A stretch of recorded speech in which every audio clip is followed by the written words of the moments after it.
Hello guys, welcome to my art channel. If I sound weird today, it's because I haven't slept all night. So I was drawing instead of sleeping.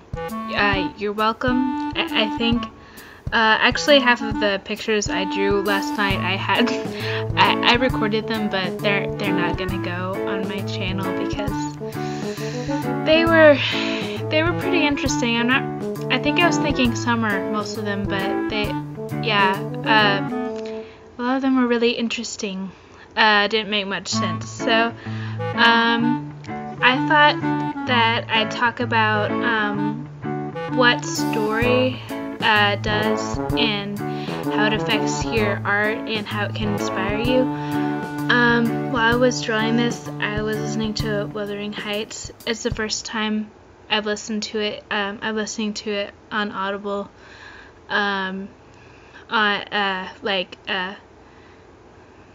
With Audible recorded version of the book, and it made me think of, I know that it's not the same authors, that they're sisters, but it made me think of Jane Eyre, and I wanted to kind of like draw something Jane Eyre-ish. Like whenever I'm listening to one story, my brain jumps over to another one and then another one, and I'm not sure where it goes after that, but I've had this idea, this kind of picture in my mind for a while now. Actually, I kind of was thinking of trying to do an animation of this, but I can't use my animation app and listen to Wuthering Heights at the same time, so I decided to compromise and draw a picture instead, and it's probably good because I'm not sure I could have drawn anything like what I wanted to animate. Animation is something that I really want to do, but I'm really bad at it right now, and I don't have all the tools and blah blah blah.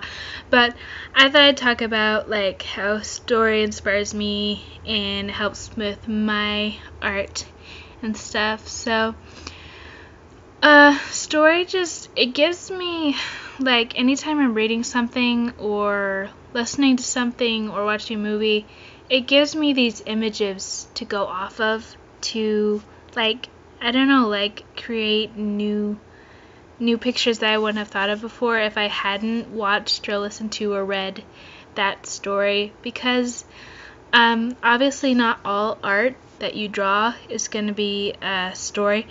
I do a lot of like character design and just like outfit design, so that's not like story oriented, but everything in art is kind of affected by that, just like a little bit, even if you're not conscious of that. And I think all of us kind of want to do, like, try our hand at least once, like these really cool illustrations that have like a story behind it and it has a lot of emotion and it's like really cool. And if you want to do that, I would suggest reading something that you really love and just think about the thing that moved you the most in that story. And think about what visual element do you think of when you think of that scene or that story. Whenever I'm reading or listening to a book, I see everything like a movie, so it's really easy for me to like imagine and like pick up these kind of like things that I could draw off of. But if that's kind of hard for you, you can just think about the way the author like describes something, and like in Jane Eyre, I love Jane Eyre, by the way, it's like one of my favorite books. You should just read it and read like how the author describes people's faces. It's so beautiful to listen to. Like, she's so detailed and like so articulate, but she's also kind of harsh on everybody's facial features, so it seems like more real and concrete and like less flowery and stuff. I don't know. And every time that I hear that, I want to start drawing realistic faces, and my sister wants to start drawing realistic faces, and it just gets me like, oh, that sounds so cool, I want to draw realistic faces right now. Like that, like, description of like facial features, it was just really inspiring. So pick something in your favorite book. What's your favorite book? And think of what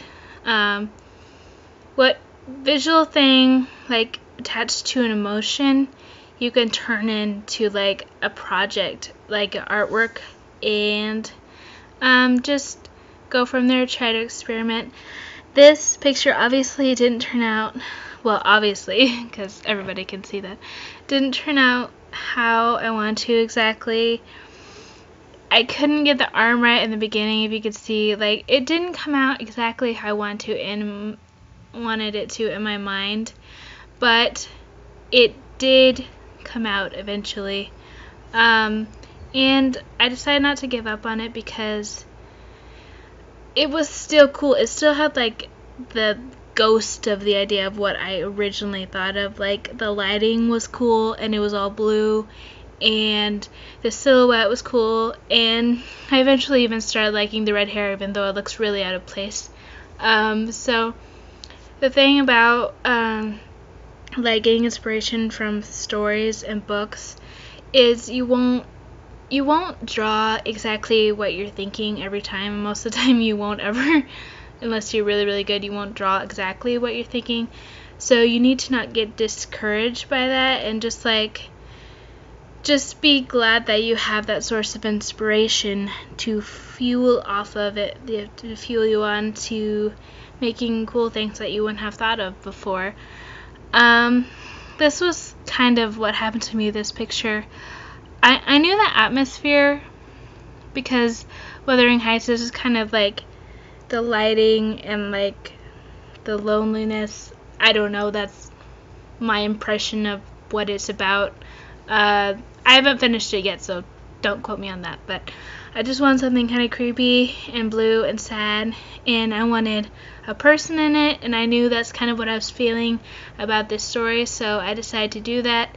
And it actually turned out a lot better than I thought it would. Obviously, the arms weren't working, but besides that, I mean, I really like it. The lighting, which was the thing I really wanted to convey, to like make it look kind of creepy and like sad and stuff, it actually worked, which is surprising for me because usually things that I try to draw, whenever, I'm not perfect like you guys. If I thinking of something, I try to draw it, it doesn't come out the way that I imagined it in my head, but I just pressed on, and I was gonna render it completely with just paint, but then I realized that I really needed some line work, and that kind of put me down a little bit. I was sad that my skills weren't up to the level where I could just paint it perfectly, but it's not about being perfect, it's about capturing the idea that you had first and being thankful that you had that inspiration in the first place. It's so cool to be inspired by other stories and other art and other stories with art in it, and just having fun with it and trying to figure out how to interpret it into your own style and to help it work for you. So yeah, those are some thoughts I had. As kind of a rant, actually. I'm sorry, my throat's really dry. I'm gonna drink some tea soon. But anyway, this picture, inspired by a story, didn't turn out the way I wanted it to, but still pretty cool. I like it a lot, and I'm really glad that I continued to push forward, even though I realized that it wasn't going to be the perfect scenario in my head.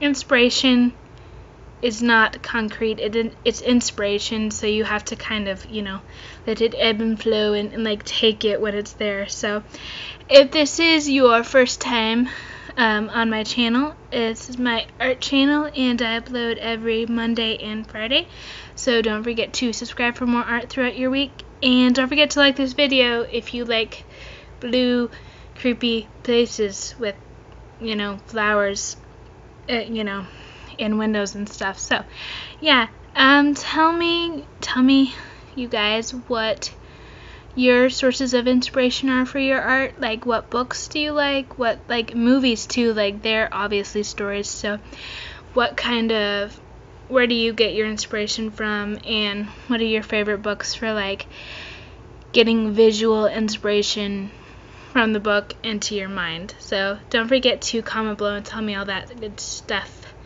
And oh look, flowers. That's the best part. I'm so glad I added that. I'm gonna drink some tea now. And so yeah, thanks for watching, guys. Hopefully I recorded some inking videos, like real pens with a real camera, so hopefully those will be coming out on my channel soon, so look out for that. Don't forget to subscribe for real inking in paper and a real camera videos if that sounds exciting to you. So yeah, thanks for watching, guys. Have a good week, and don't forget to share your art with other people. It's really helpful and inspiring, and I want to see it too. So yeah, thanks for watching, guys. See you later.